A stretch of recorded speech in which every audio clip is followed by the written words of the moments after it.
Hello there, and welcome to the Sleepy Scholar.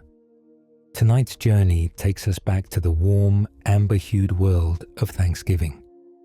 In the next few moments, we will gently explore the deep roots of gratitude, the ancient rhythms of the harvest, and the history of gathering together, moving at a calm, unhurried pace. If you enjoy these quiet explorations, consider subscribing so you can easily return here whenever you need to rest. For now, get comfortable. Let your eyes grow heavy. Let's begin. The first recorded Thanksgiving feast between the Pilgrims and the Wampanoag people occurred in the autumn of 1621. This gathering was not initially called Thanksgiving by the participants, but was instead recognized by the colonists as a simple secular harvest celebration, an ancient custom that stretches back through the long passage of human memory in every culture that has tilled the soil.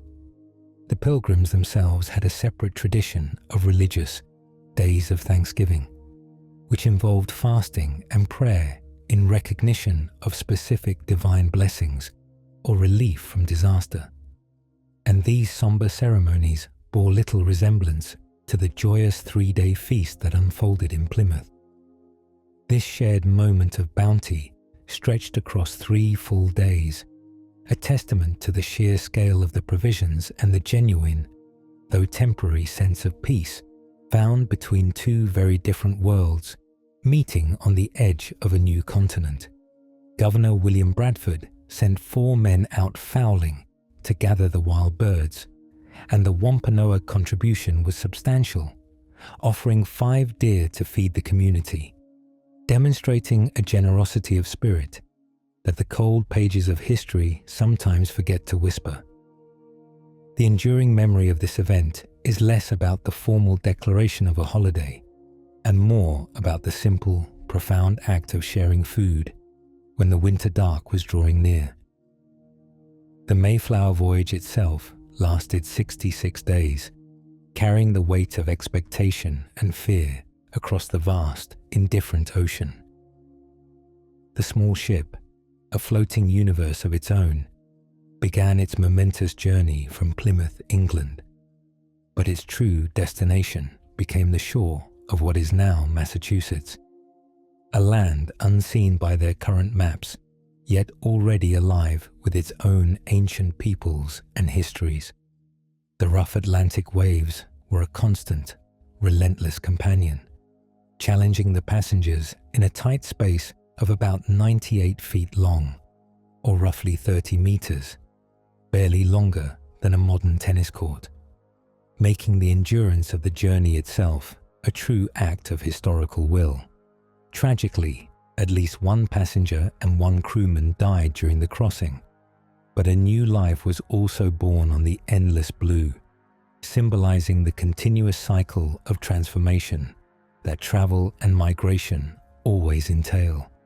Upon finally reaching land, the exhausted passengers first paused, not for a celebration, but for a solemn moment of gratitude, recognizing the sheer miracle of their survival against the ocean's majestic, terrifying power, which is the emotional foundation upon which all subsequent harvest Thanksgivings are built. The Wampanoag people played a critical role in the Pilgrims' survival, offering knowledge that was far more precious than gold. This ancient community, whose name gently translates to "people of the first light," had dwelled in the region for over 12,000 years, their wisdom an invisible river flowing through the land. It was the extraordinary figure of Tisquantum, known to history as Squanto, who served as the indispensable linguistic bridge, teaching the colonists the delicate balance required to nurture the unfamiliar soil. He demonstrated the crucial technique of fertilizing the thin, sandy coastal earth by planting fish alongside the native corn, a kind of alchemy of land and sea that ensured the first meager harvest was successful. Without this patient instruction, which revealed the land's hidden needs, the vulnerability of the small Plymouth settlement would have surely been overwhelmed by the coming of the second winter. The history of that first Thanksgiving is therefore a deep acknowledgement that life thrives not through separation, but through the willingness to learn and accept the ancient gifts of those who know the earth best. Turkey was likely not the main centerpiece of the original 1621 feast, despite the long-held image we carry in our minds today. While the colonial governor documented sending men out for fowling, which included wild turkeys, the primary bird consumed was probably duck or goose, creatures whose presence was abundant in the coastal marshlands and easier for the Pilgrims' simple hunting methods to secure. The majestic 5 deer, brought by the Wampanoag guests, actually supplied the largest proportion of meat for the shared meal, offering venison whose richness would have grounded the gathering and nourished the community through the chilly days of the late autumn. The ocean itself, the silent source of so much sustenance for coastal communities, provided a bounty of seafood, including shellfish and perhaps eels. Though the evidence is quiet about the details of every dish, the modern elevation of the turkey to its supreme status came much later, evolving over centuries as the holiday's traditions settled into the comfortable patterns we recognize today, gently guiding the memory away from the historical reality of a simpler, more diverse wilderness meal. Sarah Josepha Hale, the enduring godmother of Thanksgiving, campaigned tirelessly for 36 years to establish the day as a national holiday. This persistent and poetic advocate was an influential magazine editor and writer, whose voice held sway in parlors and printed pages across the entire divided nation. During the volatile mid-19th century, her deeply held belief was that a shared, unifying tradition of gratitude could act as a gentle, invisible mortar, binding together the disparate states that were then slowly fracturing under the massive weight of political tension.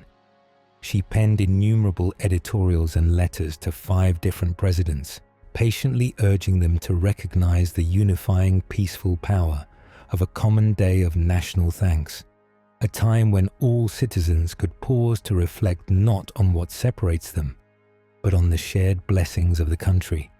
Her steady persistence finally bore fruit in 1863, when President Abraham Lincoln, seeking a symbolic moment of unity during the deep shadows of the Civil War, proclaimed a national day of Thanksgiving, forever inscribing her tireless efforts into the fabric of American memory.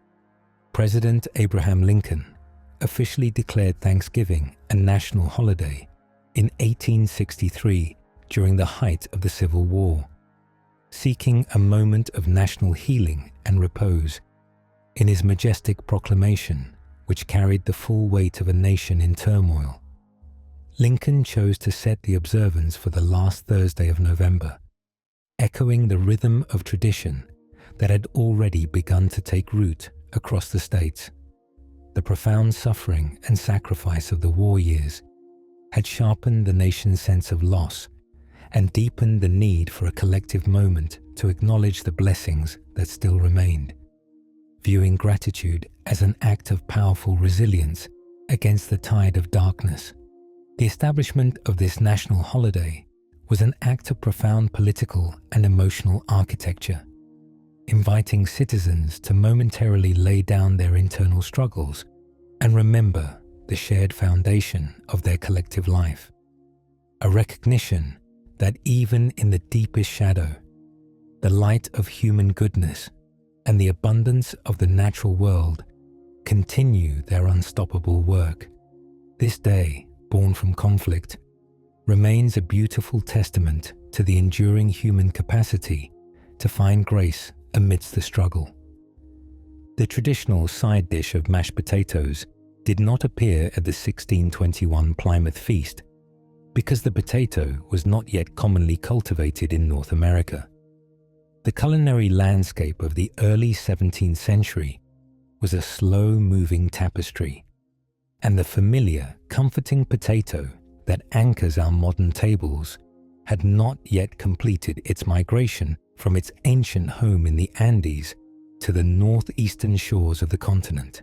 The early colonist diet relied instead on native roots and grains, and the historical plate would have been filled with more unexpected textures like boiled pumpkin or native parsnips, vegetables whose hardy nature allowed them to survive the difficult early agricultural attempts. The true foundation of the starches would have been native maize or corn, perhaps ground into a simple meal or prepared as a kind of rustic porridge, offering a simple, grounding nourishment.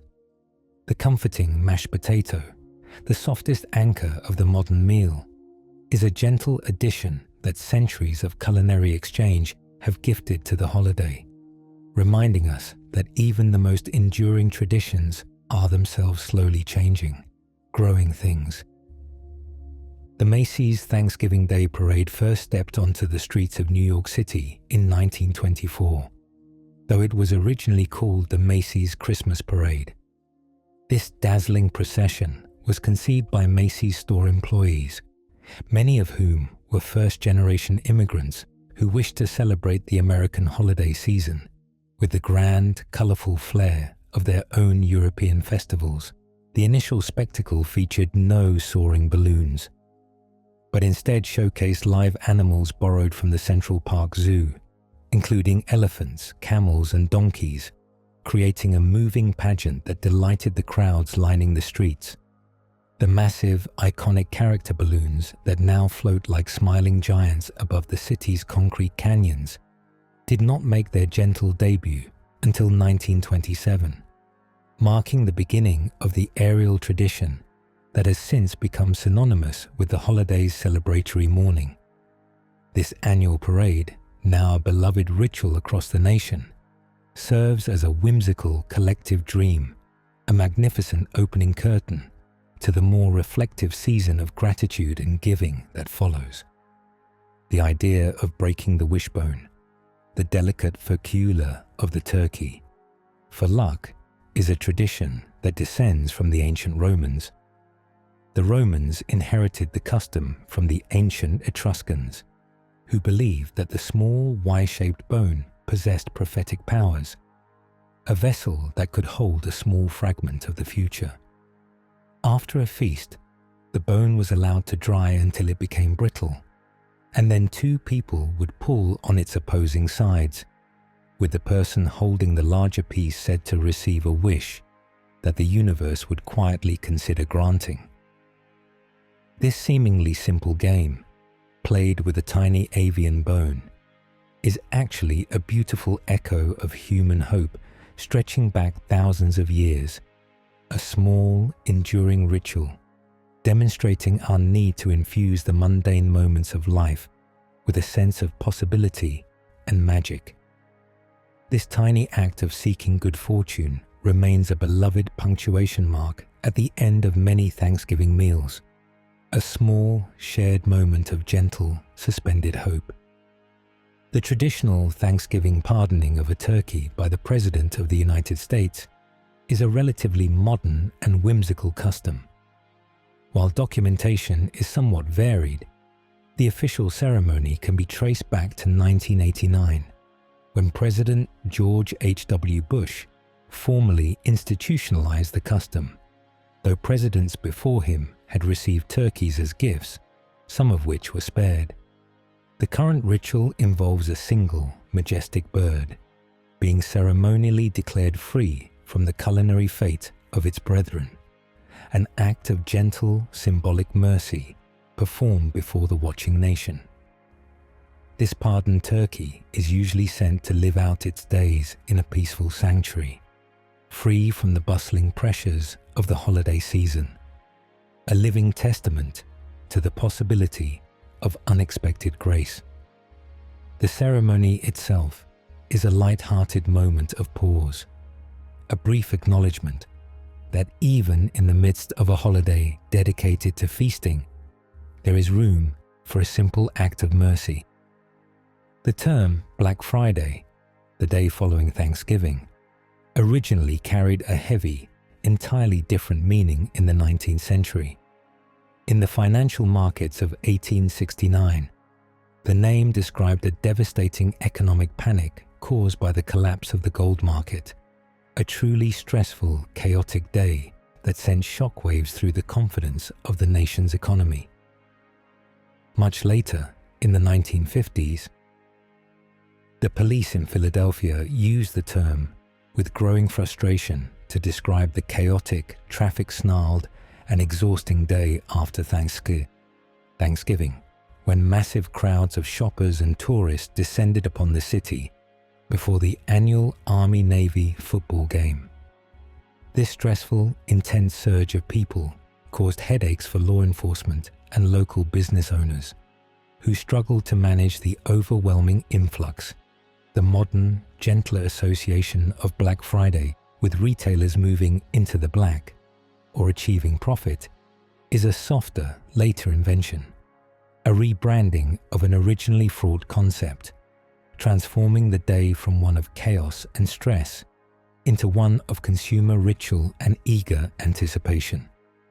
The tradition of Thanksgiving football games started in the late 19th century, weaving a thread of athleticism into the fabric of the holiday. The very first Thanksgiving college football game was played in 1876, pitting the rivalry of Yale against Princeton, a historical clash of academic and athletic prowess that captured the imagination of the burgeoning nation.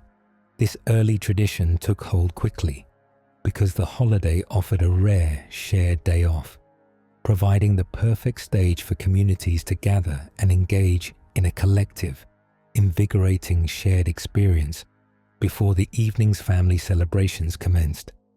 Professional football soon followed this pattern, and the Detroit Lions began their now iconic Thanksgiving Day tradition in 1934, seeking to boost attendance during a time when the weight of economic depression pressed heavily upon the nation. The loud, dynamic energy of the gridiron now stands as a beloved counterpoint to the slow pace of the cooking and the family gathering, a joyful noise before the long, peaceful evening. Many of the harvest staples of the 1621 meal, such as corn and squash, were domesticated through the ancient, patient agricultural wisdom of indigenous peoples. The cultivation of maize, or corn, was a profound revolution that first took root in the ancient lands of Mexico, a process that transformed a simple wild grass into one of the most important food crops in human history. The three foundational sisters of Native American agriculture, corn, beans, and squash, were often planted together in a symbiotic harmony, forming an ancient, self-sustaining garden where the beans climbed the strong corn stalks and the squash leaves provided a cooling, protective mulch for the soil. This sophisticated system of companion planting was a deep, sustained conversation with the land, a wisdom passed down through unwritten generations that the Pilgrims were only beginning to learn. This knowledge, essential for survival, reminds us that the simple comfort of the Thanksgiving plate is founded upon thousands of years of careful observation and respectful cultivation of the earth. The reason we eat cranberries at Thanksgiving is because the small, tart fruit is one of the few native North American berries that survived the winter. The cranberry is an exceptionally hardy perennial shrub, a resilient sentinel whose bright red fruit is often found lying dormant in the frosty, acidic bogs of the northeastern wilderness. The Wampanoag people already possessed a deep knowledge of this plant's properties, not only using the tart berries in their food, but also recognizing their value as a natural dye and even as a primitive medicine. The Pilgrims learned to incorporate these berries into their own meals, perhaps boiled down with sweetener to cut the intense tartness. A far cry from the jelly-like modern preparation, this tiny, resilient berry, surviving the harshest frosts, stands as a sharp reminder of the profound necessity of the local natural bounty that sustained the earlier settlers, offering a splash of vibrant color and bright flavor against the neutral tones of the historical plate. The modern Thanksgiving date was not fully standardized until 1941, following a period of political and commercial debate. Beginning with Lincoln, the last Thursday in November had long been the accepted custom, but in 1939, President Franklin D. Roosevelt attempted to move the date to the third Thursday of November to extend the Christmas shopping season. This decision, known in some historical accounts as Franksgiving, caused understandable confusion and a national consternation, as states were left to choose which date they would observe, creating a calendar chaos that commercial interests fiercely debated. It took a congressional resolution to finally settle the date permanently on the fourth Thursday of November, a gentle act of legislative compromise that sought to harmonize the national calendar and provide a stable, comforting endpoint to the annual harvest season. This administrative journey ensured that the rhythm of the holiday now flows consistently, a predictable anchor point in the busy current of the year. The earliest English settlers in America often held days of Thanksgiving after a successful journey or deliverance from danger, long before the famous 1621 feast.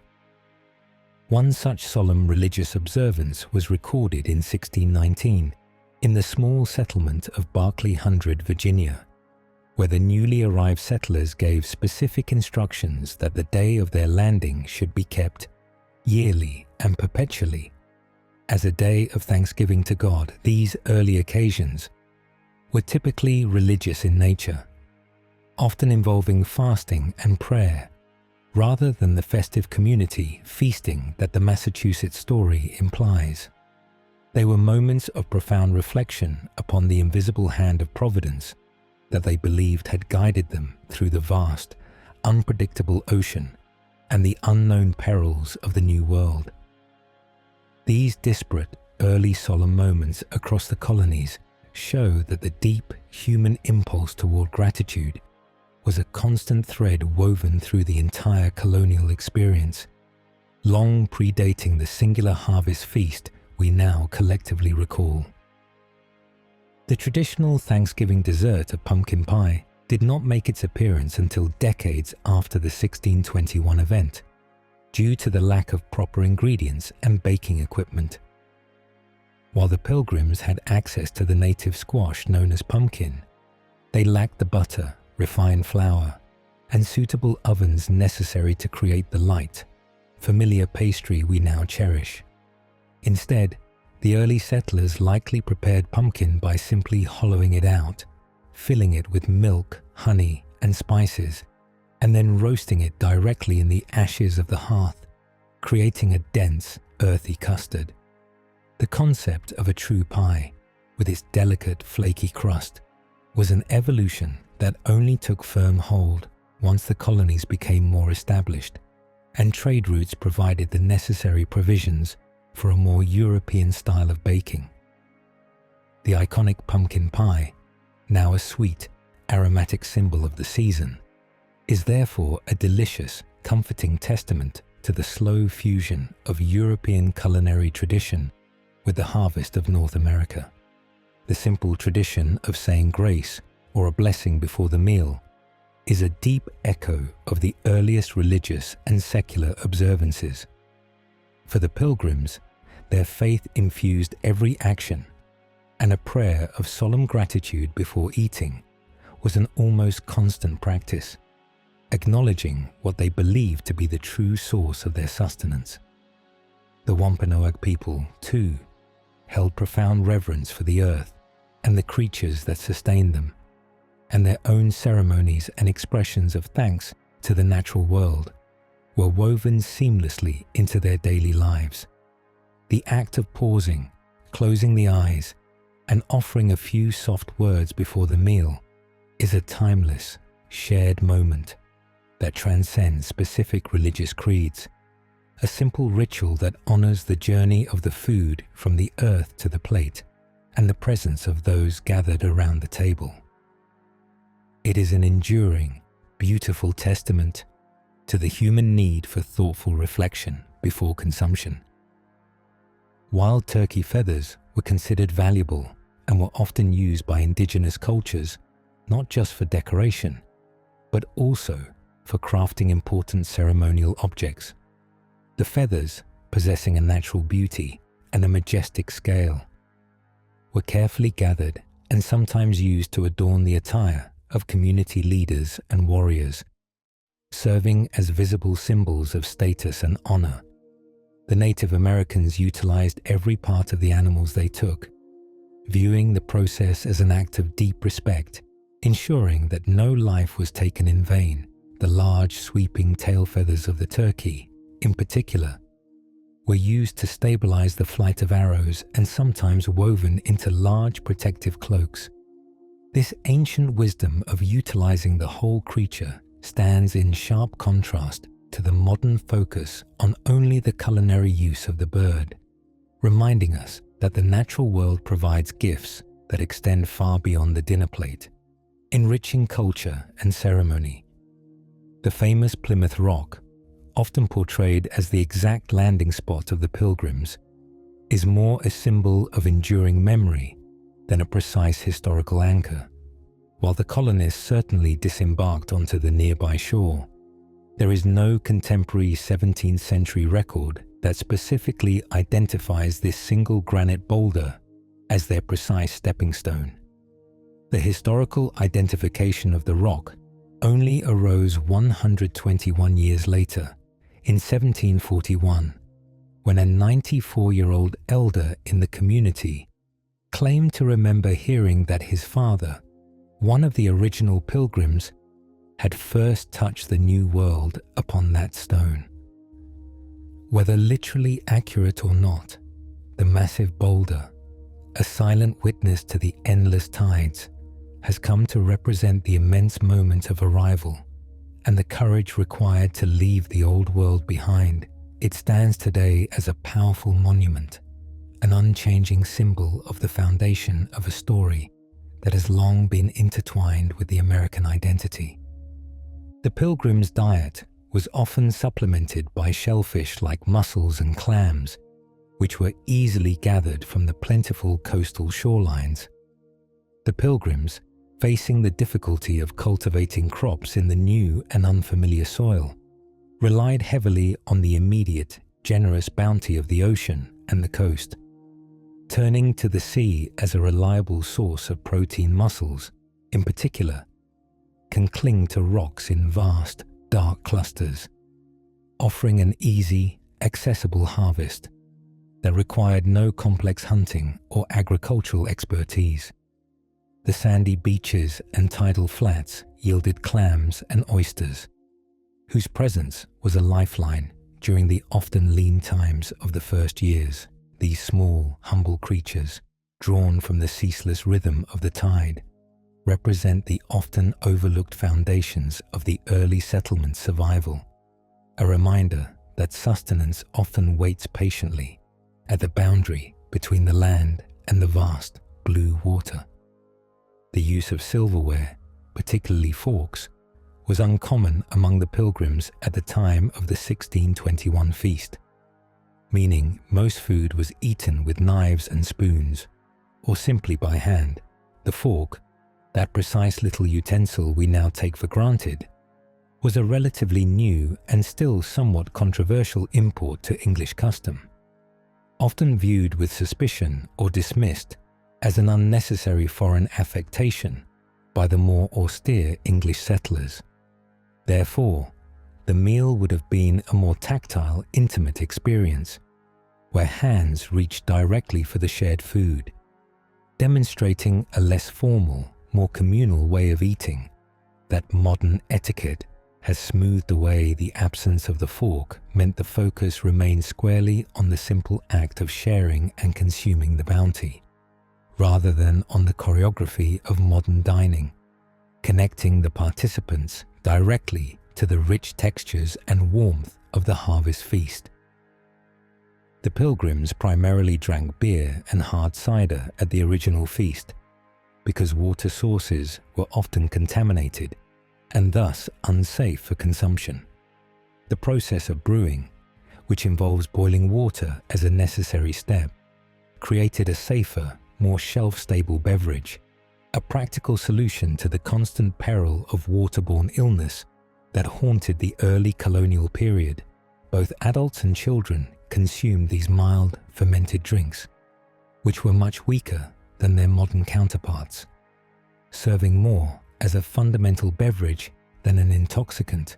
The famous ship, the Mayflower, actually carried a substantial amount of beer, and the ship's master even complained during the voyage about the declining supply.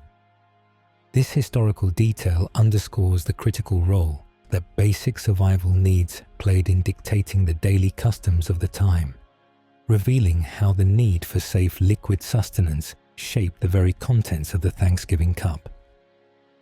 Only about 50 pilgrims survived to see the harvest feast in 1621, following the devastating losses of the first brutal winter. The chilling journey across the ocean was followed by a season of immense hardship, where disease and hunger silently claimed nearly half of the original 102 colonists who had set sail on the Mayflower. Those who remained were the resilient survivors, bound together by shared tragedy and the sheer necessity of mutual support, their small numbers underscoring the preciousness of every single life.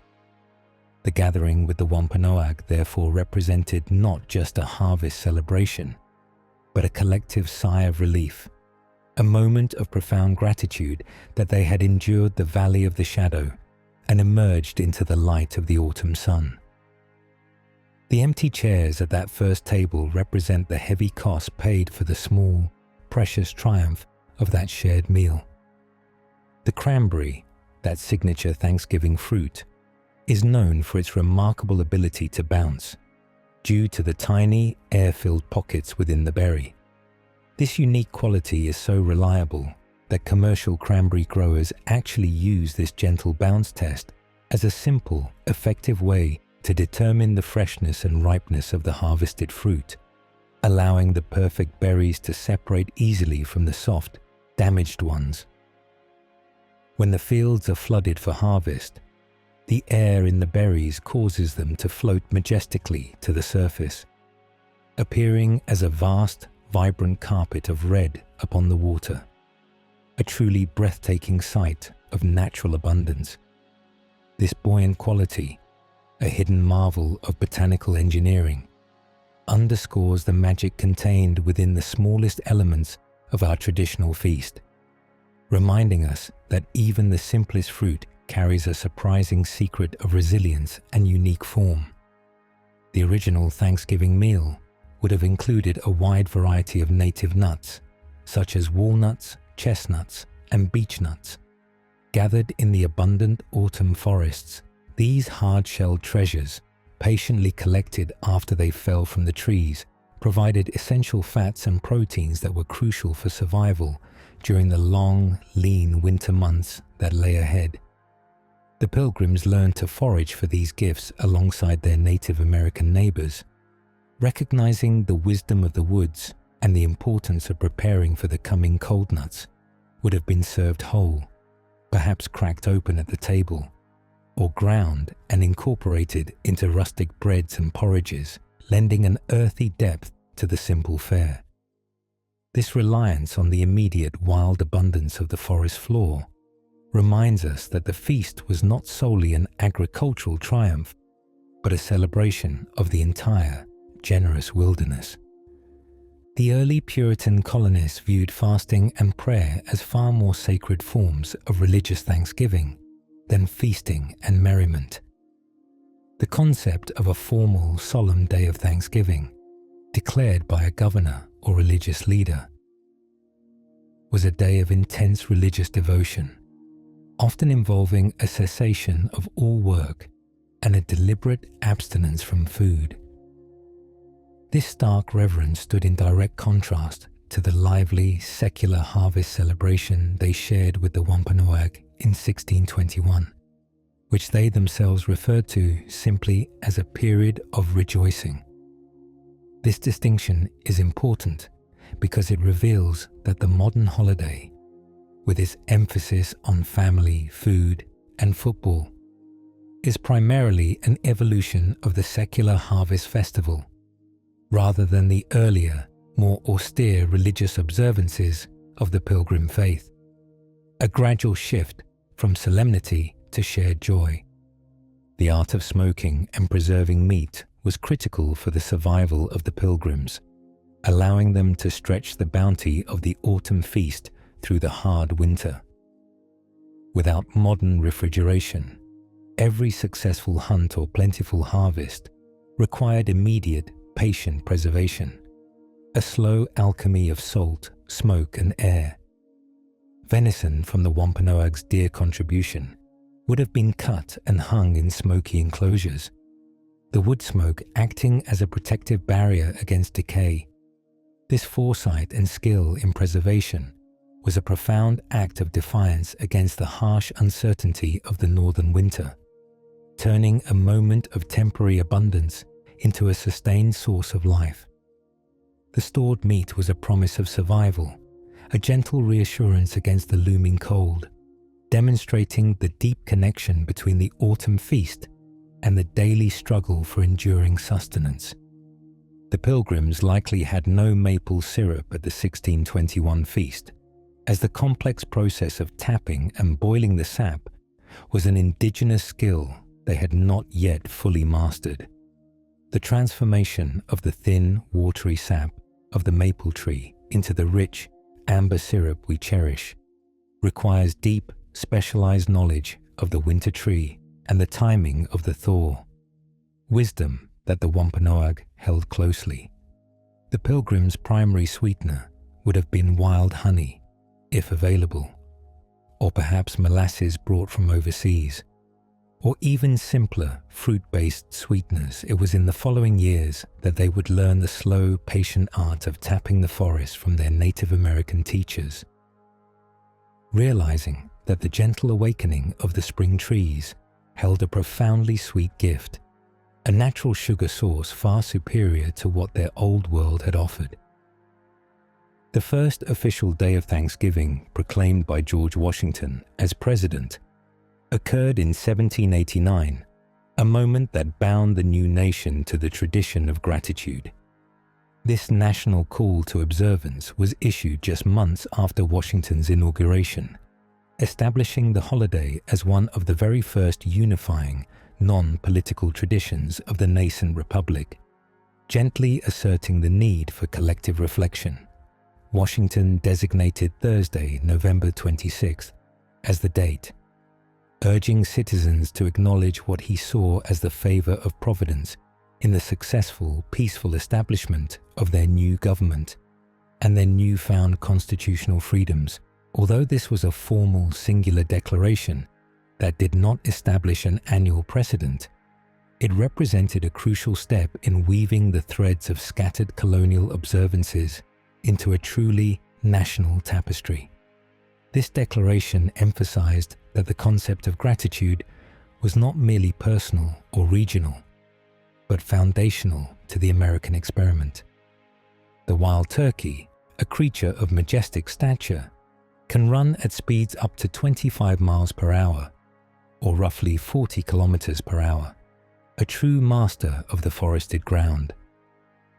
While most people associate them with flight, they actually prefer to move with quick, confident strides across the earth, using their powerful legs to escape potential shadows of danger. The males, known as toms, possess brilliant, iridescent plumage that subtly catches the autumn light, adding a flash of color to the deep woods. Their complex mating rituals and vocal displays are a hidden, vibrant symphony of the North American wilderness.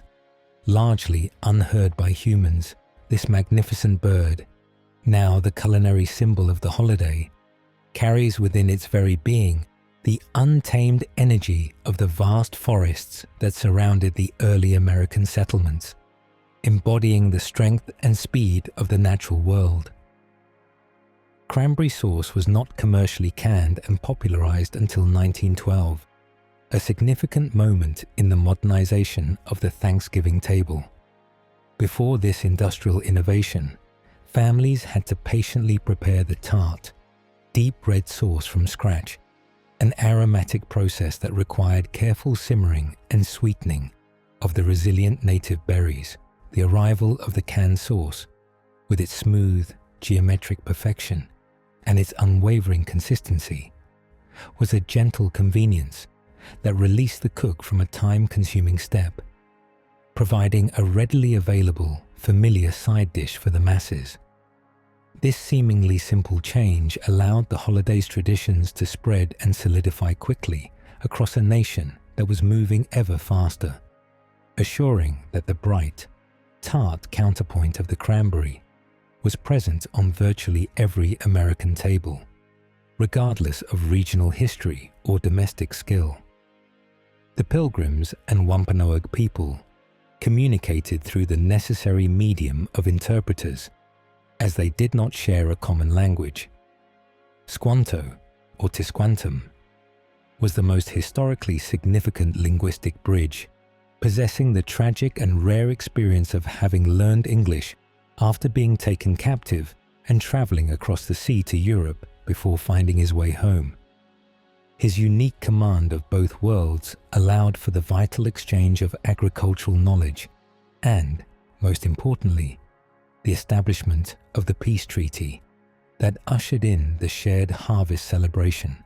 Without such figures willing to stand in the delicate space between two vastly different cultures, the understanding that led to the shared meal would have been impossible. Language, in this moment of history, was not merely a tool of conversation, but a fragile instrument of survival and mutual respect. The famous phrase, "ship ahoy," has a poetic connection to the Pilgrims, as the Mayflower was a cargo ship designed for moving wine, not passengers, before its long, fateful journey across the Atlantic. The vessel, a sturdy workhorse of the maritime trade, was primarily used for transporting barrels of wine from French ports back to England, its lower decks designed for stability and storage. This original purpose meant that the ship's configuration was entirely ill-suited for the long endurance of carrying over 100 human beings, contributing to the harsh, confined conditions that the passengers endured in the low, cramped quarters. The simple, heavy structure of the vessel, never intended for such a momentous task, underscores the desperate nature of the Pilgrim's journey, reminding us that great historical movements often ride upon the humble backs of repurposed, ordinary things. The Pilgrims did not wear the black clothes and large, shiny buckles often seen in traditional illustrations. Their clothing was much more colorful and practical. The somber, severe black attire and the broad, heavy buckles are largely a 19th century artistic invention, an attempt to visually convey the austerity and moral seriousness attributed to the Puritan mindset of the early settlers. In reality, the Pilgrims wore practical, humble garments dyed with earth tones such as brown, green, and russet, colors that were easier and cheaper to produce and were more appropriate for the daily labor required in the New World. The buckles, too, were expensive luxury items, rarely used by the humble colonists. This detail gently shifts our visual perception, revealing the settlers not as stiff, monochrome figures, but as ordinary people dressed in the practical hues of the wilderness they sought to tame. Sweet potatoes and marshmallows, a beloved modern side dish, owe their pairing to a popular advertising campaign from the early 20th century.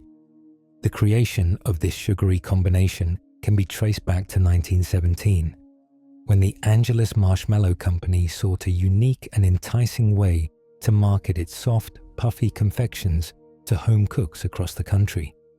They cleverly published a small, attractive booklet, containing recipes that prominently featured marshmallows, and the sweet potato casserole was among the most successful of these inventive suggestions.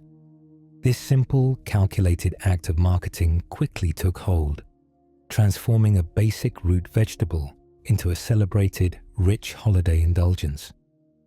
The comforting presence of the melted marshmallow cap on the casserole is a sweet reminder of how commerce gently shapes the traditions we now believe to be ancient. The average American consumes roughly 4,500 calories during a typical Thanksgiving feast, an amount that underscores the scale of this annual abundance. This vast number includes the combined total of the main meal and the subsequent picking and snacking throughout the afternoon and evening, representing an immense single-day caloric intake. This tradition of monumental feasting stretches back to the simple necessity of eating heavily before the harsh cold of winter set in, ensuring survival during lean months. Today, however, this enormous consumption is simply a joyous celebration of the end of the harvest and the opportunity for deep indulgence alongside loved ones. The sheer physical scale of the meal is a comfortable testament to the abundance that the modern world has attained. The cornucopia, or horn of plenty, used as a Thanksgiving decoration, is a symbol that actually originates in ancient Greek mythology. This majestic curved horn, overflowing with the harvest's bounty, fruits, grains, and flowers, was associated with the gods of plenty and the deep abundance of the earth. In one version of the myth, it represents the horn of the goat Amalthea, who nourished the infant Zeus. Its adoption as a Thanksgiving icon in North America beautifully links the modern harvest celebration back to the timeless ancient traditions of agricultural gratitude that span centuries and continents. The presence of this symbol on the table is a profound nod to the universal human impulse to honor the earth's generosity and celebrate the comforting overflow of provision. The Mayflower Compact, signed before the Pilgrims set foot on land, was a profound agreement that established the first self-governance in the New World. Realizing they had landed outside the jurisdiction of their patent, the male passengers wisely decided to draw up this short, powerful document to ensure social order and mutual survival before the harsh winter descended. The compact was a voluntary submission to a common rule of law, a promise to create a civil body politic and abide by laws they would themselves enact. This peaceful decision, made in the cramped, rocking stillness of the ship's cabin, remains an enduring monument to the human capacity for democratic organization and the crucial importance of shared commitment when facing the great unknown. Only 4 married women survived to the 1621 Thanksgiving feast, highlighting the immense toll the first winter took on the Plymouth community. Of the 18 married women who embarked on the perilous Mayflower journey, 14 tragically succumbed to sickness and hardship during that brutal season of loss and transformation. The presence of these 4 resilient survivors, Eleanor Billington, Elizabeth Hopkins, Mary Brewster, and Susanna White, at the shared table was therefore a powerful testament to their individual strength and the community's collective endurance. Their very presence at the table, though small in number, anchored the celebration, reminding all present of the fragility of life and the immense gratitude owed for the simple act of survival itself. The gentle sweet potato is a completely different plant from the yam, despite the two being used interchangeably during the holiday season. The sweet potato, with its soft, creamy texture and distinct sweet flavor, is native to the Americas and belongs to the morning glory family, a flower that blooms in the warmer months. The true yam, conversely, is a starchy, sometimes rough-skinned tuber that is native to Africa and Asia. and it often grows to an immense size, with some specimens reaching up to 100 pounds or 45 kilograms. The confusion between the two names largely began in the American South, where soft orange sweet potatoes were referred to as yams to distinguish them from the drier white flesh variety, a simple linguistic habit that endured. The earliest Thanksgiving meals were cooked over open fires, requiring immense patience and mastery of the flames. The slow cooking of the abundant harvest required hours of careful tending, with heavy iron pots suspended over the shifting heart of the fire, or food slowly roasting on wooden spits turned patiently by hand. This labor-intensive aromatic process was the central work of the women of the colony and their Native American counterparts, who possessed the generational knowledge of cooking with natural heat sources. The rich, smoky flavors of the original venison and fowl were a direct result of this intimate dialogue between the food and the open flame, a far cry from the modern kitchen's predictable heat. The stuffing, or dressing, served at Thanksgiving is a dish that reflects a long history of culinary resourcefulness. Historically, stuffing was created to utilize every scrap of bread, vegetable, or leftover meat, transforming simple, humble ingredients into a flavorful, moist accompaniment that extended the meal's bounty.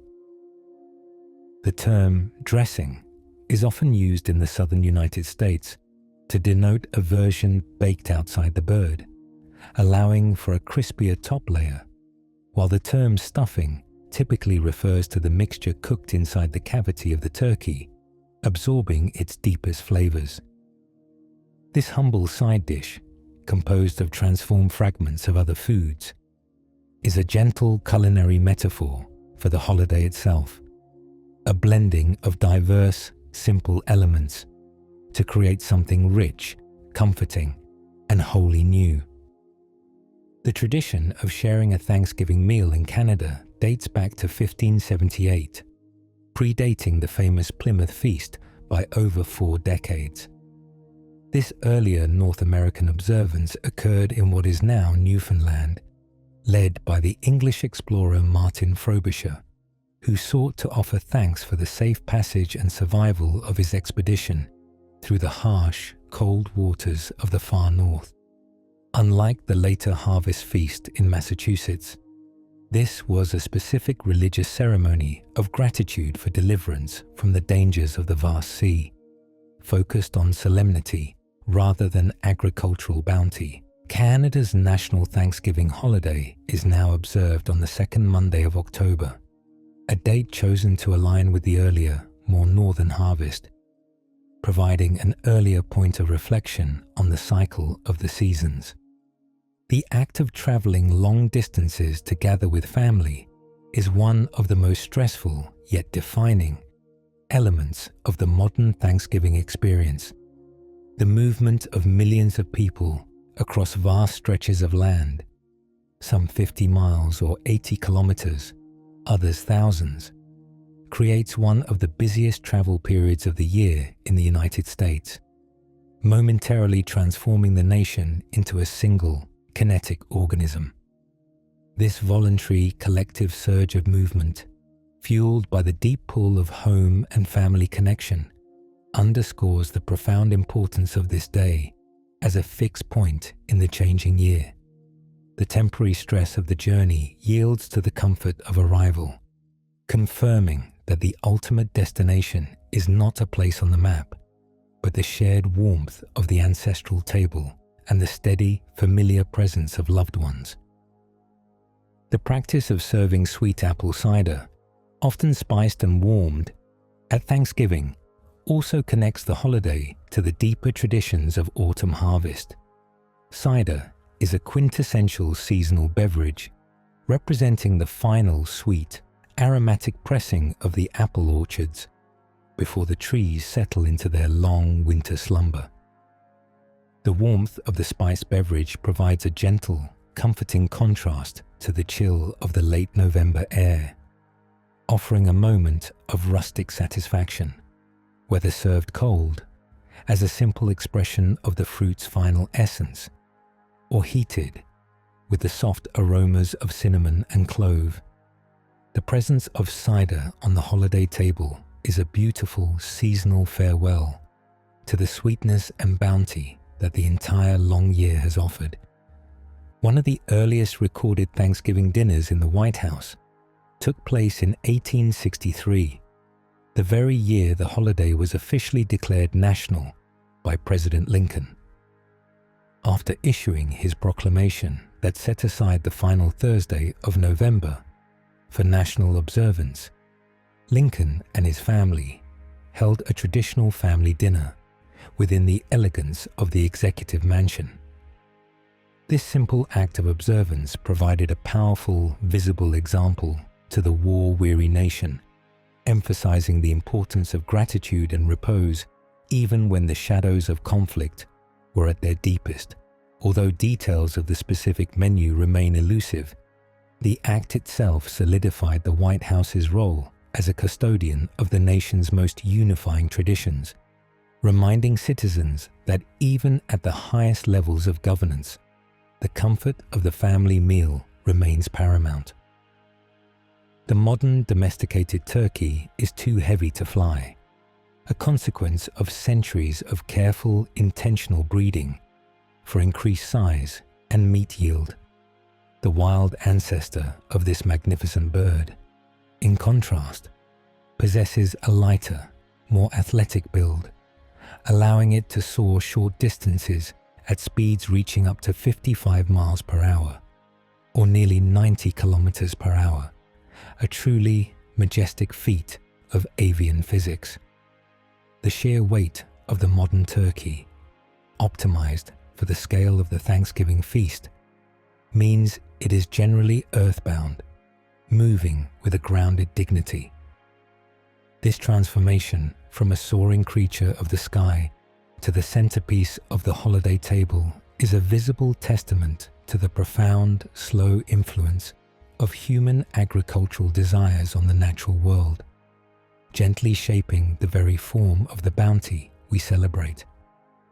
The green bean casserole, a staple of many modern Thanksgiving tables, was actually invented in 1955 by a home economist working for the Campbell's Soup Company, Dorcas Riley.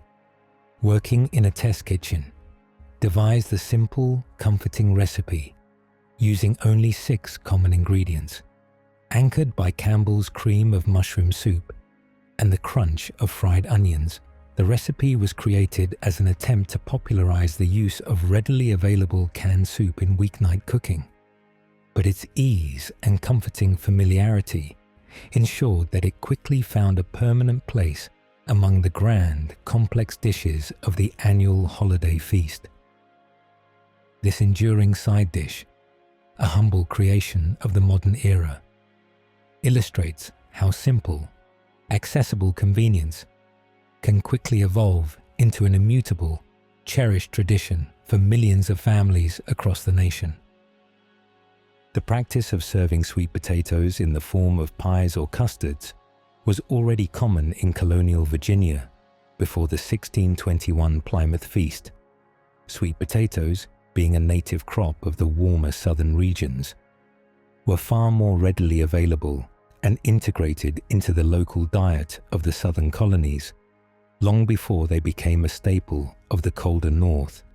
Early southern recipes utilized these starchy roots to create rich, comforting puddings and sweet baked goods, often spiced with cinnamon, nutmeg, and cloves, their sweetness providing a welcome respite from the plainness of the typical colonial meal. This regional difference gently reminds us that Thanksgiving traditions grew up slowly and independently across the colonies, with the South holding its own claim to the sweet, earthy pleasures of the autumn root harvest. The vast majority of the turkey consumed in the United States is now commercially farmed, rather than hunted from the wild, providing a steady supply for the holiday demand. This shift from unpredictable wilderness hunting to systematic, planned agriculture ensures that the nation can reliably meet the monumental appetite for turkey that arrives every November. The annual production requires careful, patient planning, months in advance, demonstrating the immense logistical infrastructure necessary to support this single, massive day of feasting. This reliance on commercial farming, a testament to human efficiency, allows the holiday to remain accessible and abundant, transforming the turkey from a solitary creature of the woods into a stable symbol of collective, domestic provision. The origin of the turkey trot, the name given to many Thanksgiving foot races, is derived from the shuffling gait of the bird itself. These organized runs, typically held on the morning of the holiday, encourage communities to gather for invigorating exercise before the heavy stillness of the afternoon feasting commences.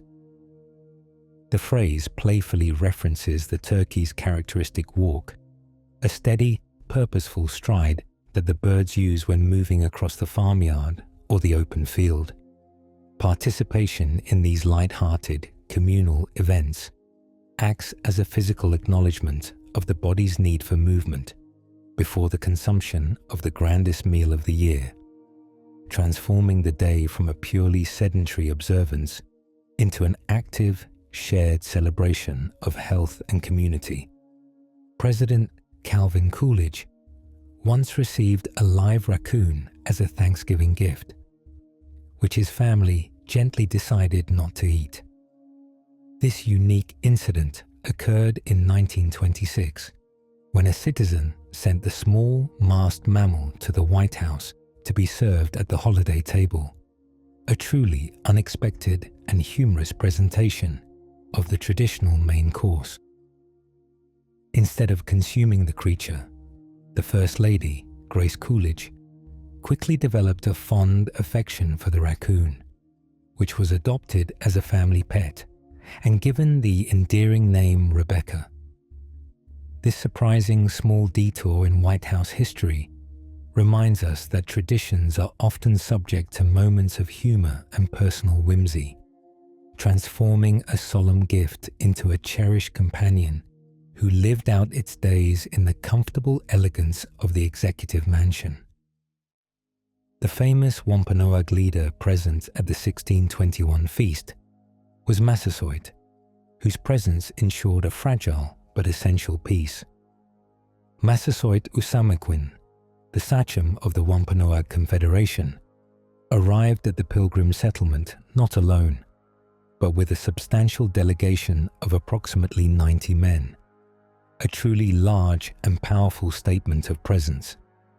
His decision to formalize a treaty of mutual protection and friendship with the small, vulnerable colony was a profound act of political foresight, offering a shield against potential threats from surrounding tribes.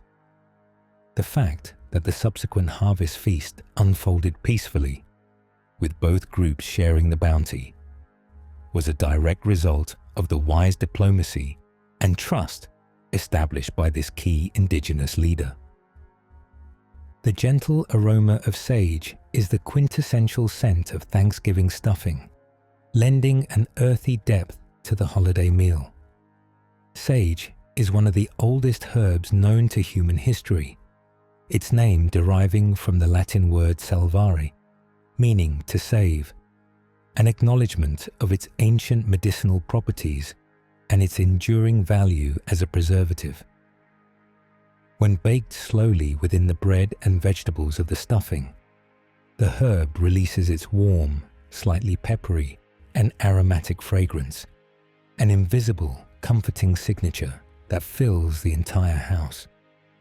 This familiar scent, woven into the fabric of the holiday, connects the modern dinner table back to the ancient necessity of using wild, native herbs to flavor and preserve the seasonal harvest. The practice of deep frying a turkey gained significant popularity in the late 20th century, offering a faster, distinctively crisp preparation method. This method involves carefully submerging the entire bird into a large volume of hot oil, rapidly cooking the meat and resulting in a surprisingly moist interior and a beautifully crisp golden skin that distinguishes it from a traditional oven roast. While requiring intense, precise care and often conducted outdoors, the final result offers a delicious alternative to the long, slow, dry heat of conventional baking. This shift in cooking technique demonstrates the adaptability of the holiday ritual, where tradition is preserved in the food itself, even as the method of preparation evolves to match contemporary tastes and desires for faster, yet still delicious outcomes. The Pilgrims originally intended to land much further south, near the mouth of the Hudson River, in what is now modern New York. Their initial patent from the Crown authorized them to settle in the northern parts of the Virginia colony, which at the time stretched down to the more established areas near Jamestown. Adverse weather and the treacherous complexity of navigating the coastal shoals ultimately forced the Mayflower to change its course northwards, landing instead far outside of their legal jurisdiction in Cape Cod.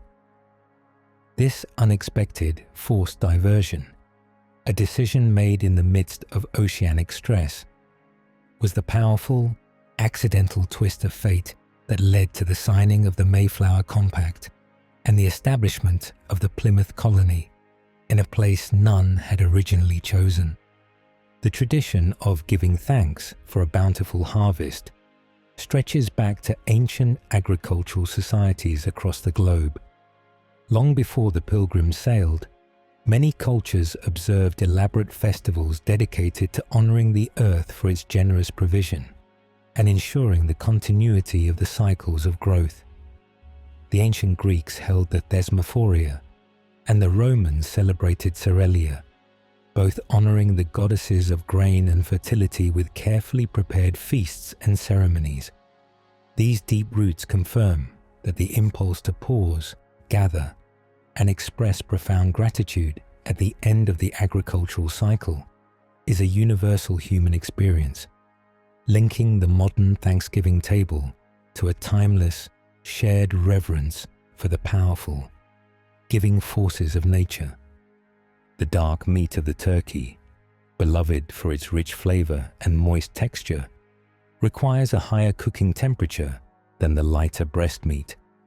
The difference in color and flavor is due to a higher concentration of myoglobin in the legs and thighs, a protein that stores oxygen in the muscle tissue for sustained movement. Because turkeys are ground-walking birds, these muscles are constantly utilized, demanding a more robust structure. Cooks must often employ gentle techniques like tenting the breast with foil or removing the dark meat first to achieve uniform cooking, a culinary dance required by the bird's anatomy.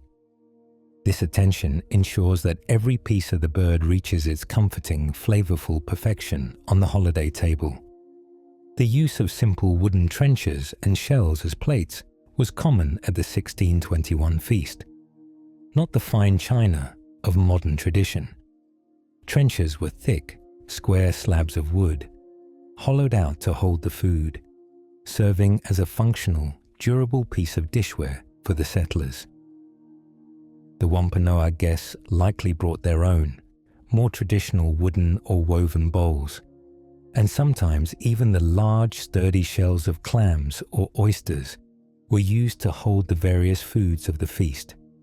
This humble, rustic simplicity of the early table setting reminds us that the true focus of the original gathering was the sharing of the food itself, not the elegant presentation, affirming that companionship requires only the simplest of vessels.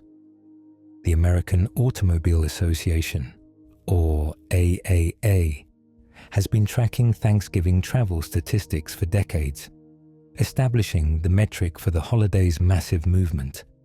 Recognizing the growing phenomenon of long-distance family travel, facilitated by the rise of the personal automobile, AAA began to officially count the millions of travelers making journeys of 50 miles or roughly 80 kilometers or more. The tracking of these vast kinetic numbers provides a powerful record of the nation's profound commitment to reuniting for the holiday, demonstrating that the gravitational pull of the family table is strong enough to set millions of individual journeys into motion, all converging on the promise of home. The iconic image of the pilgrim, often featuring a steepled hat and long skirt, is largely a mythologized representation, not historical reality. The cone-shaped, high-crowned hats known as steeple hats were actually out of fashion by the time the Pilgrims arrived in 1620, their preferred headwear being simple, broad-brimmed hats or working caps for daily labor. Similarly, the women's conservative dress was more modest and practical than the stylized, elaborate gowns often depicted in later, romanticized artwork. This correction of the historical image reminds us that the enduring power of the Pilgrim story lies in their resilience and faith, not in the dramatic, imagined details of their fleeting fashion. The vast quantities of leftovers generated by the Thanksgiving feast often lead to the culinary tradition of crafting a turkey sandwich the following day. This simple, comforting creation, often layered with stuffing, cranberry sauce, and a generous slice of the cold, roasted bird, is an act of practical resourcefulness that allows the abundance of the previous day to continue nourishing the family. The leftovers, once a sign of successful, necessary preservation against the coming winter, are now a beloved extension of the holiday celebration, transforming the rich, complex flavors of the main meal into a light, casual moment of continued repose. This simple sandwich is a gentle marker of the transition from the high feast to the return of daily routine. The Pilgrims had no ovens for baking, relying on heavy iron or ceramic kettles to cook their bread over the gentle heat of the hearth. These large, substantial vessels, often placed directly within the warm ashes or suspended near the flames, were essential for transforming simple grain into the heavy, dense loaves that provided the community's daily bread. This method of cooking, known as hearth baking, required patient, constant attention to prevent scorching, turning the simple act of bread making into a vital ritual of domestic life. The resulting loaves, rustic and sustaining, were a testament to the determined ingenuity required to feed a community using only the most basic, available technologies of the time. The act of expressing personal gratitude around the Thanksgiving table became widely formalized as a tradition during the Great Depression. During this period of profound economic hardship, when material abundance was scarce, families found immense comfort and strength in pausing to consciously articulate the small, remaining blessings they possessed. The focus shifted from celebrating a harvest of crops to celebrating the precious harvest of family, health, and mutual support, transforming the dinner table into a gentle altar of emotional resilience. This powerful shift ensured that the holiday's central purpose evolved from simple feasting into a deliberate practice of emotional and social gratitude, cementing its current status as a day of essential reflection. The sound of the turkey's distinct call, known as gobbling, is almost exclusively produced by the male bird, or tom.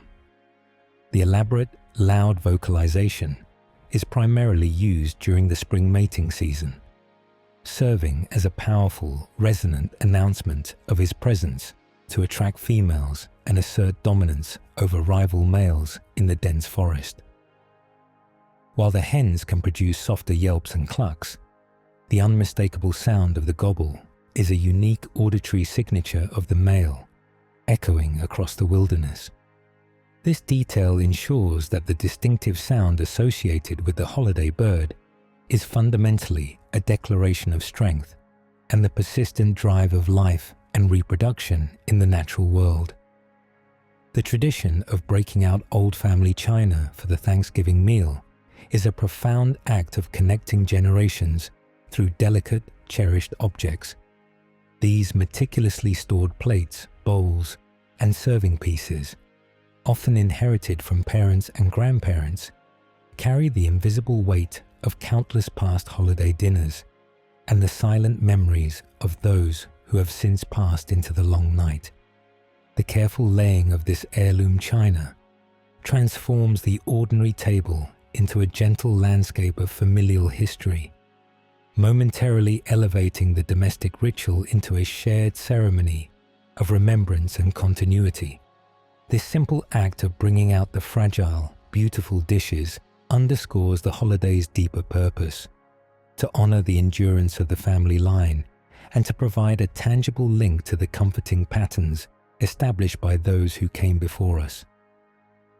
The classic, comforting scent of roasting turkey is primarily due to the Maillard reaction, a complex chemical process that gently browns the surface of the meat. This transformation occurs when amino acids and reducing sugars in the turkey react under the long, dry heat of the oven, producing hundreds of different aromatic compounds that waft through the house. The resulting rich, savory, and nutty aromas are the very essence of the holiday, an invisible, evocative signature that triggers deep, familiar memories of warmth and homecoming. The low, slow heat of the oven acts as a gentle orchestrator, coaxing these hidden chemical changes to unfold, turning the raw bird into the majestic golden centerpiece that defines the comfortable repose of the day. The inclusion of oyster stuffing in traditional New England Thanksgiving menus is a nod to the Pilgrims' reliance on coastal resources. Oysters, clams, and other mollusks were abundant, easily gathered, and provided critical sustenance for the early settlers, becoming an essential, reliable part of their basic diet. Before the advent of modern refrigeration and shipping, incorporating these local, plentiful bivalves into the bread stuffing was a practical, flavorful way to enrich the dense bread mixture with protein and the salty, subtle taste of the nearby ocean. This regional tradition, though less common today due to cost and geography, stands as a savory reminder that the first feasts were deeply rooted in the generous bounty of the immediate coastal landscape. Many communities across the United States host Thanksgiving Day food drives and volunteer initiatives to share the abundance of the holiday. Recognizing that the vast scale of the national feast stands in contrast to the reality of hunger and need, these community-led efforts transform the day of indulgence into an active expression of gratitude and communal care. Volunteers dedicate the early hours of the holiday to preparing and serving warm, comforting meals to those who may be struggling, ensuring that the spirit of sharing food, which defined the 1621 gathering, continues to echo through the modern world. This deep commitment to extending hospitality and provision is a beautiful, tangible demonstration of the holiday's most enduring lesson. The vast majority of women who attended the 1621 feast were young children or teenagers, as most adult women had perished during the first winter. Historical estimates suggest that fewer than 10 adult women survived to witness the shared harvest, meaning that the vital work of cooking, serving, and maintaining the social fabric of the settlement fell disproportionately upon the resilient shoulders of the female children. This demographic reality adds a profound weight to the image of the first Thanksgiving, highlighting the immense strength and premature responsibility shouldered by the youth of the colony, who were forced to grow up quickly in the shadow of loss. Their enduring presence at the table was a powerful, silent affirmation of the continuation of life against overwhelming odds. The famous nursery rhyme, "Mary Had a Little Lamb," was composed by Sarah Josepha Hale, the persistent advocate for the national Thanksgiving holiday. This fact links the author of one of the nation's most enduring, simple children's poems to the architect of one of its most cherished annual celebrations. Hale's deep understanding of the need for simple, foundational stories and shared cultural touchstones extended from the nursery room to the presidential office, demonstrating a comprehensive vision of how traditions can unify a diverse populace. Her gentle yet powerful influence reminds us that the foundational stories we pass down to children, like the rhythm of a simple poem or the structure of a peaceful holiday, carry an immense weight in shaping the national character. The custom of serving candied yams, which are actually sweet potatoes, often involves the use of nutmeg, a spice with a surprisingly powerful, deep history. Nutmeg is a seed native to the tiny, isolated Banda Islands in Indonesia, and its high value drove intense competition and maritime exploration during the colonial era, making it one of the most coveted spices of the 17th century. The arrival of nutmeg in the North American colonies, lending its warm, slightly sweet, and aromatic scent to the holiday table, represents a quiet, invisible thread connecting the gentle autumn feast to a vast, complex global history of trade and ancient, daring voyages across the seas. Its presence quietly speaks of the long, winding journey of every exotic flavor. The phenomenon of watching the annual Macy's Thanksgiving Day Parade draws an audience that is divided between those watching on television and those who attend the procession in person. The vast majority of viewers, tens of millions, watch from the comforting warmth of their homes, making it one of the highest-rated broadcasts of the year, a truly massive, collective shared experience. Yet the physical parade through the streets of Manhattan still draws up to 3.5 million spectators, creating an electric, vibrant energy that transforms the normally busy city canyons into a vast, temporary theater of spectacle and sound.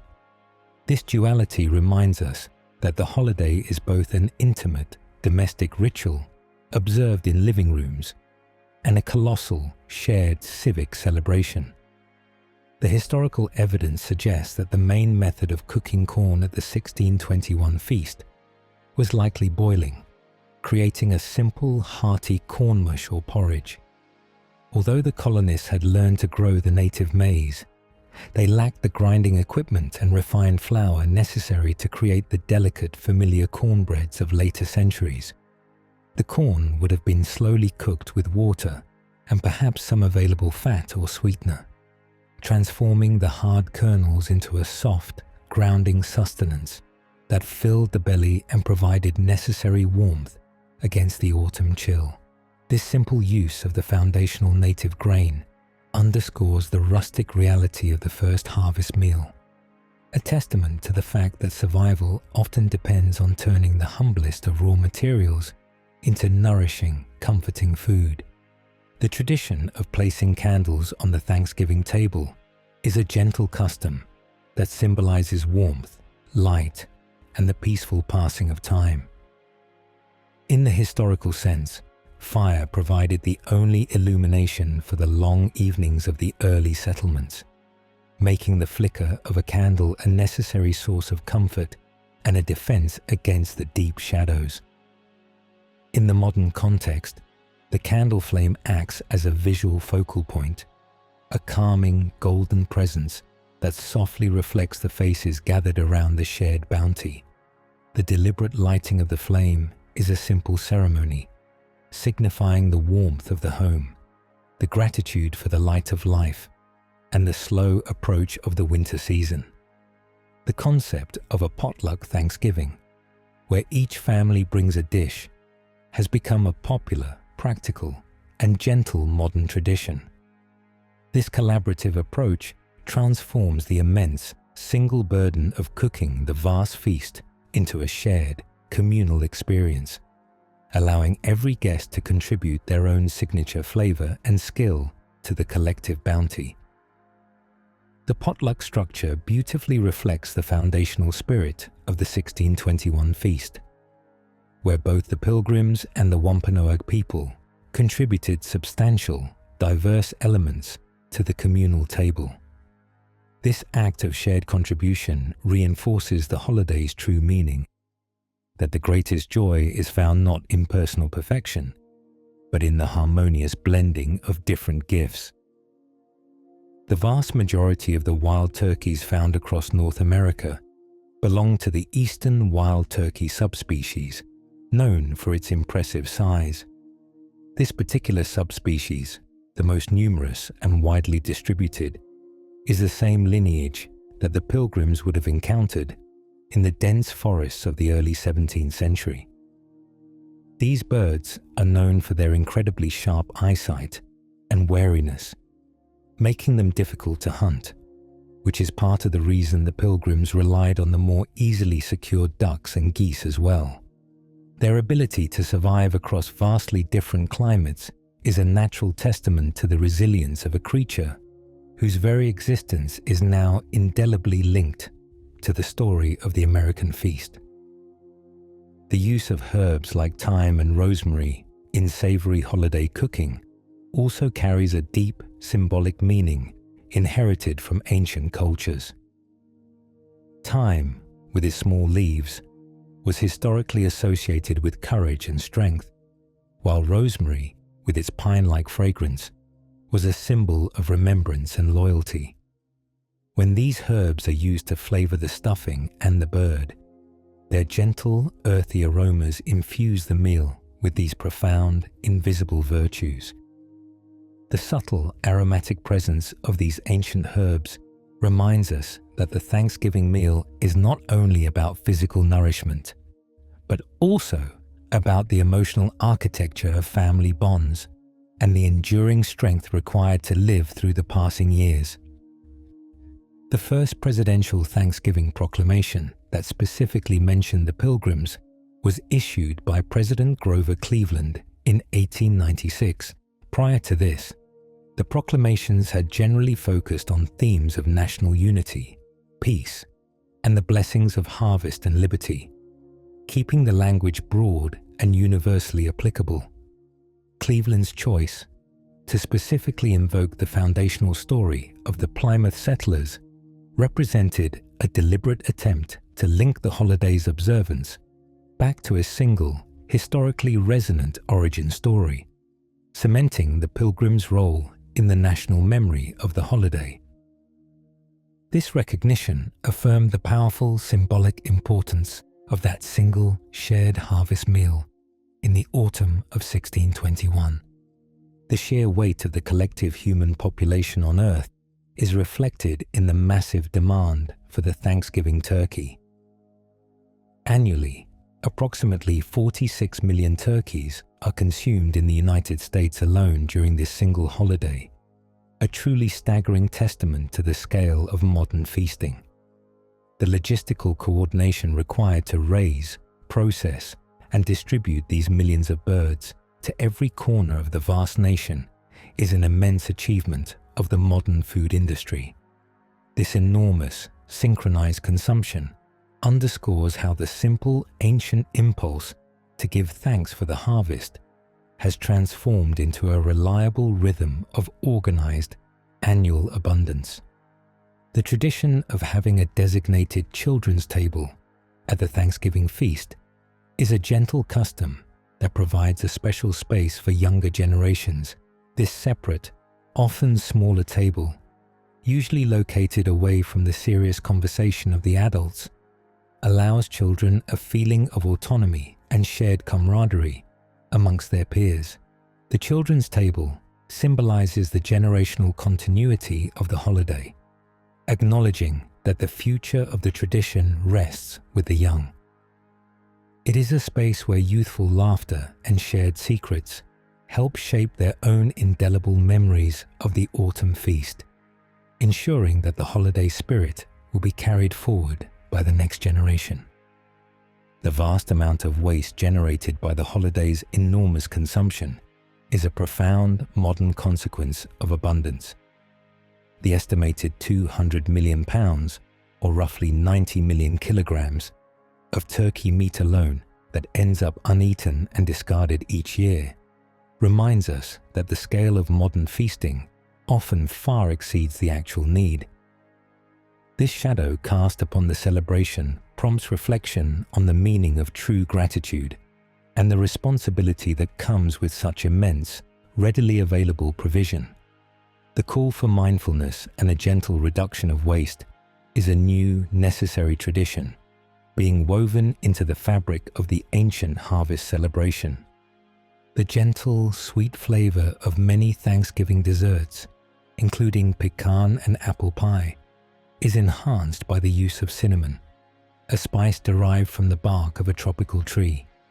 Cinnamon, with its warm, woody aroma, is harvested by patiently scraping and drying the inner bark of the cinnamomum tree, a slow process that yields one of the world's most ancient and cherished aromatic treasures. This humble spice, now so commonplace in our autumn kitchens, carried immense value in the early colonies. Traveling thousands of miles across the vast, indifferent ocean, its presence connects the simple, comforting flavors of the holiday to the remote, lush jungles of the Spice Islands, a soft echo of global journeys and ancient trade. The shift from Thanksgiving being a formal, religious day of fasting to a secular day of feasting occurred gradually over the 19th century. As the United States grew and became more diverse, the solemn, intense Puritan days of prayer and fasting began to yield to the more inclusive, universal joy of a celebratory harvest dinner.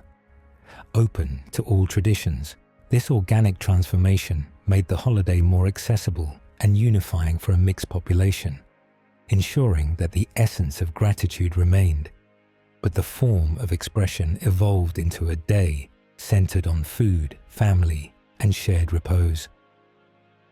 The modern Thanksgiving is thus a gentle embodiment of national evolution, keeping the root of thanks while changing the outward expression of joy. The quiet ritual of watching the Thanksgiving Day football game from the comforting warmth of a sofa began with rudimentary radio broadcasts in the 1920s, before the mesmerizing light of the television screen became the central focus of the holiday. The lively action on the football field was carried across the vast distances by the invisible waves of the radio, weaving the excitement into living rooms across the nation. Families would gather around the wooden cabinets of their radios, listening to the energetic descriptions of the players and the crowd, turning the unseen athletic contest into a shared, imaginative experience. This early reliance on sound cemented the tradition, establishing the football game as an essential background rhythm to the holiday before the visual spectacle ever arrived. The common perception that the Pilgrims ate only turkey at their 1621 feast ignores the likelihood that they also ate passenger pigeons. At the time of the first Thanksgiving, the passenger pigeon was incredibly numerous, darkening the skies during their migrations in vast flocks that were easily hunted, making them a readily available source of protein for the early colonists. The bird was smaller than the wild turkey, but their sheer abundance would have made them a more practical and frequent addition to the celebratory table. This abundance, a memory of a lost wild world, gently reminds us that the historical menu was dictated by the generous wilderness surrounding the settlement. The tradition of breaking bread, symbolizing the peaceful sharing of life's most basic necessity, lies at the heart of the Thanksgiving meal's ancient meaning. Bread, made from the simple, transformative power of the grain harvest, has symbolized community and provision in nearly every culture across history, when families gather to share a basket of rolls or tear into a warm loaf. They are participating in a timeless ritual that transcends the specific holiday, affirming mutual dependence and shared humanity. The simple, nourishing comfort of the bread itself acts as a profound anchor, grounding the grand, complex feast back to the fundamental, humbling gratitude for the bounty of the earth. The average cooking time for a large, majestic 20-pound turkey, or approximately 9 kilograms, requires around 4 to 5 hours of gentle, patient heat in the oven. This extended, slow duration of cooking transforms the kitchen into the warm heart of the home, filling the air with the rich, deep aromas of herbs and roasting meat for the entire afternoon. The necessity of this long waiting period enforces the holiday's unique sense of repose, compelling the family to slow down, relax, and patiently anticipate the reward of the feast.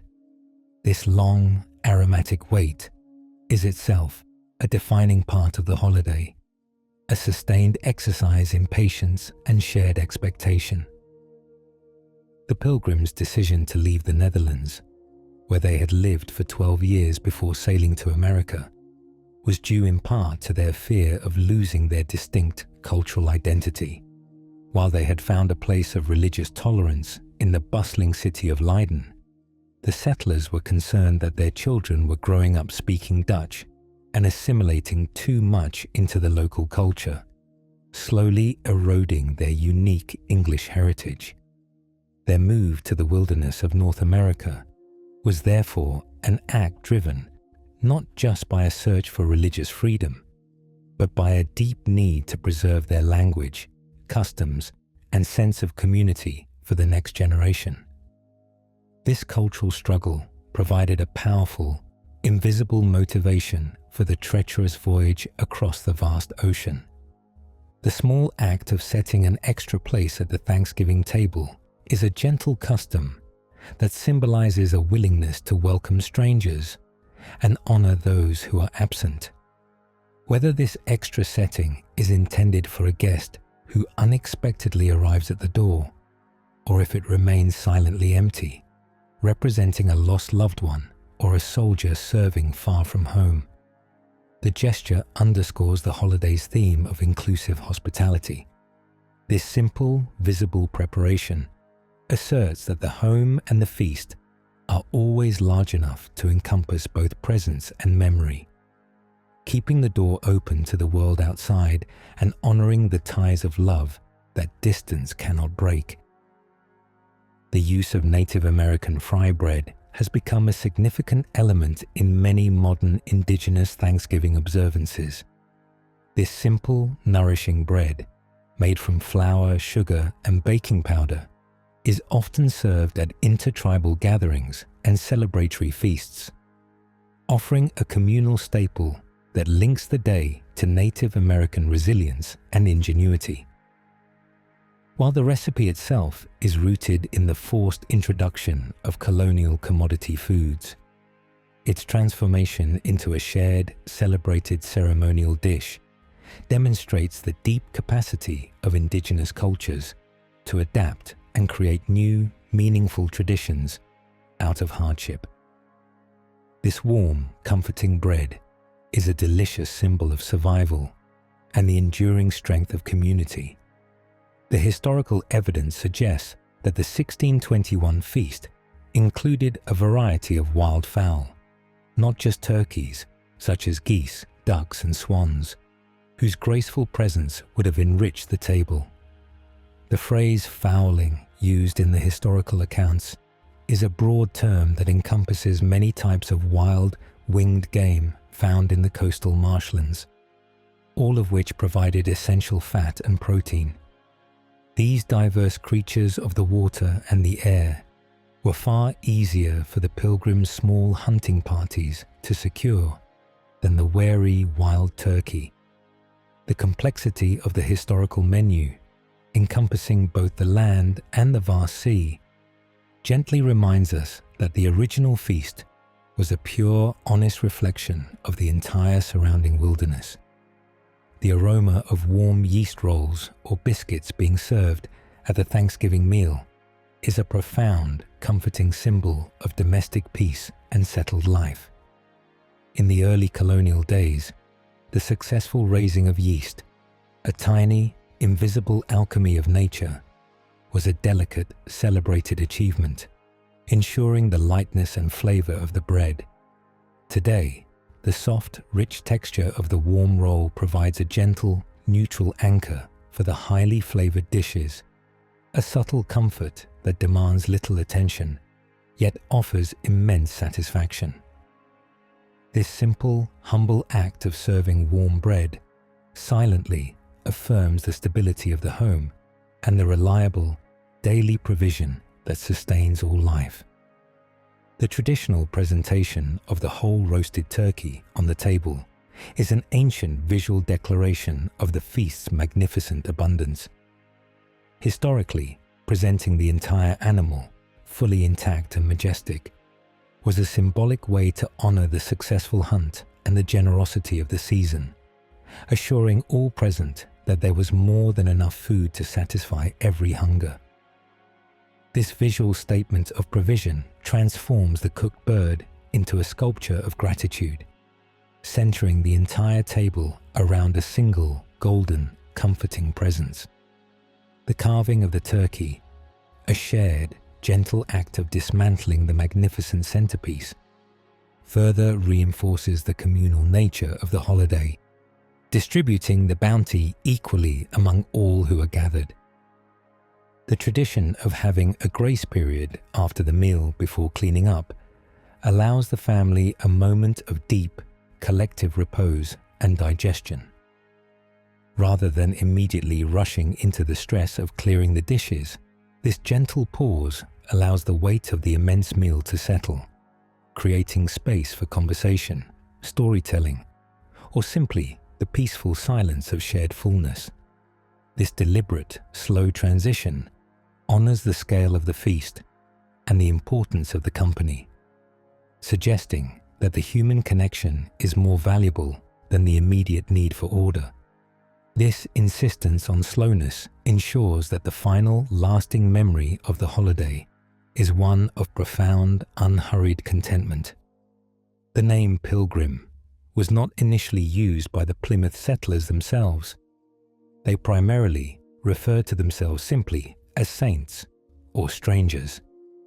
The term pilgrim was first used by William Bradford, the long-serving governor of Plymouth Colony, in his History of Plymouth Plantation, when describing their departure from the Netherlands.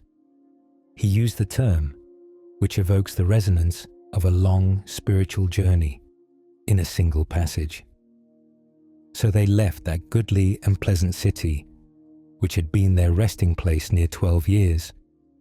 But they knew they were pilgrims, and looked not much on those things, but lifted up their eyes to the heavens, their dearest country. This simple, beautiful phrase, highlighting their focus on a spiritual destination, gently transformed their identity forever. The inclusion of dried fruit, such as raisins or currants, in the stuffing mixture is a gentle legacy of the colonial desire for sweetness and complex flavor. These small, concentrated bursts of natural sugar, patiently dried in the sun, provided a welcome contrast to the otherwise savory and often plain fare of the early settlements. Dried fruits were easier to store and transport than fresh fruit, making them a precious, reliable addition to the winter larder. Their presence in the stuffing is a subtle, sweet link to the necessary resourcefulness of the past, reminding us of the simple joy derived from a carefully preserved, small taste of summer sweetness in the heart of the autumn chill.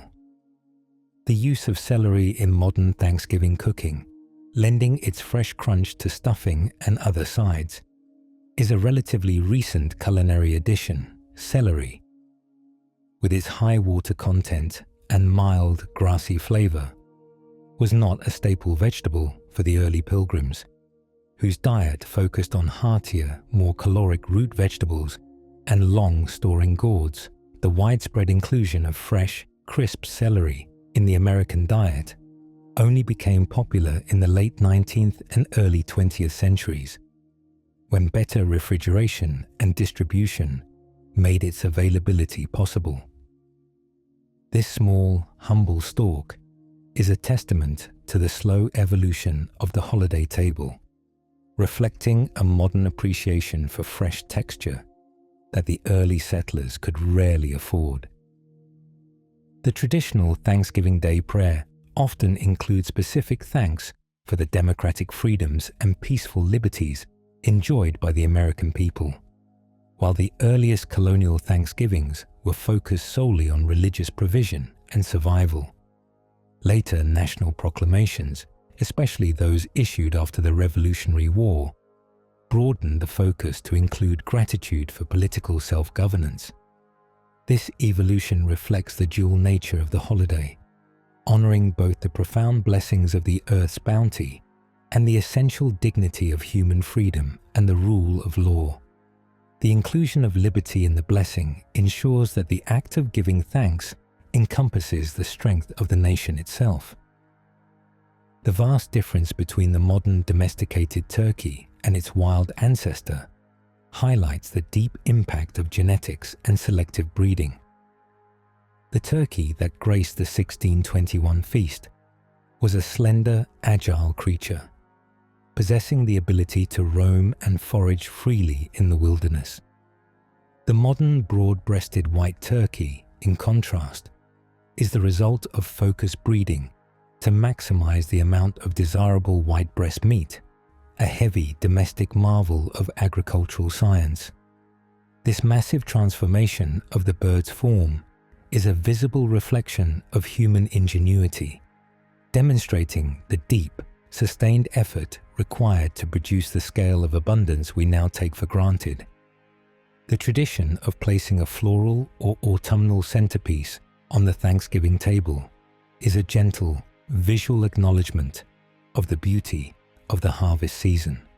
These arrangements, often incorporating the deep reds of fall leaves, the muted gold of drying corn husks, or the rich texture of small gourds, serve as a natural anchor for the feast. The centerpiece transforms the table from a simple surface for food into a visual altar of gratitude, reminding everyone gathered of the temporary, profound beauty of the year's final, fading abundance. This simple display is a natural expression of thanks to the earth for its generosity before the onset of the long, silent winter.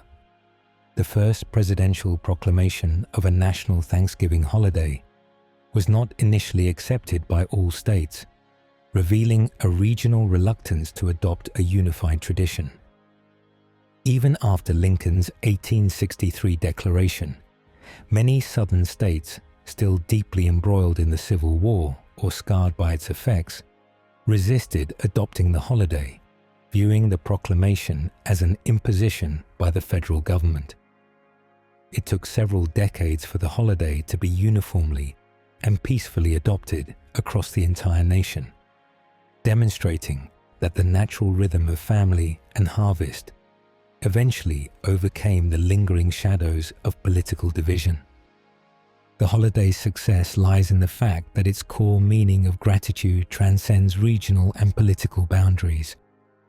The enduring image of the Thanksgiving table is fundamentally a celebration of light overcoming the encroaching dark of winter. The vast final abundance of the autumn harvest, gathered and prepared, stands in gentle defiance of the coming cold and the scarcity of the long, silent months ahead. The warmth of the home, the golden light of the candles, and the deep communal warmth of the shared meal are all comforting affirmations that the family unit possesses the strength and the provision necessary to endure the winter's deep repose. The Thanksgiving feast is, at its deepest core, a beautiful promise of continuity and a moment of powerful collective hope. And so, our journey through the warm, amber-hued world of Thanksgiving comes to a gentle close. we have explored the resilience of the Mayflower Pilgrims and the essential generosity of the Wampanoag people, whose shared harvest celebration in 1621 laid the deep, enduring foundation for a national tradition. The story of this holiday is a peaceful tapestry woven with the threads of necessity, from the slow, complex chemistry that browns the majestic turkey to the humble, timeless wisdom of the cornucopia. Every bite of the meal, from the tart, buoyant cranberry to the comforting sweetness of the potato, carries within it a history, a memory of survival, diplomacy, and the slow evolution of an ancient agricultural impulse into a modern ritual of gratitude, the journey of the sweet potato, the patient campaign of Sarah Josepha Hale, and the gentle roar of the Thanksgiving football game, all underscore the simple, unifying truth that to pause and give thanks is to affirm the enduring value of shared moments and shared provision.